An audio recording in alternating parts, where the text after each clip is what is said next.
அச்சம் அவர்கள் மத்தியிலே இந்த சொற்றொடர் இதோ நாள்கள் வருகின்றன என்று சொல்வார்கள். இந்த வார்த்தை எப்படிப்பட்ட சூழ்நிலையில் எரேமியாவுக்கு கொடுக்கப்பட்டது? இது 33ஆம் அதிகாரம் தொடக்கத்திலே நம்ம பார்க்குறோம். 2 கதாபாத்திரங்கள். ஒன்று எரேமியா, அவர் இருந்த இடம் சிறைச்சாலையில் இருக்கிறார். இர்மேயாகு, அவருடைய பெயருக்கான விளக்கம் என்னவென்றால், இர்மேயாகு என்ற இப்ரேய மொழியில கடவுள் உயர்த்துகிறார், கடவுள் நிறுவுகிறார்.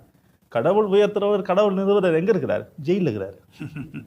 அடுத்தது பார்த்தா உலகை படைத்தவரும் அதை உருவாக்கி வருமான ஆண்டவர். கம்ப்ளீட் கான்ட்ராஸ்டிங் பிக்சர் தான் லெக்ரான் தந்தை அருமையா சொல்லுவார், greatness of God and nothingness of man.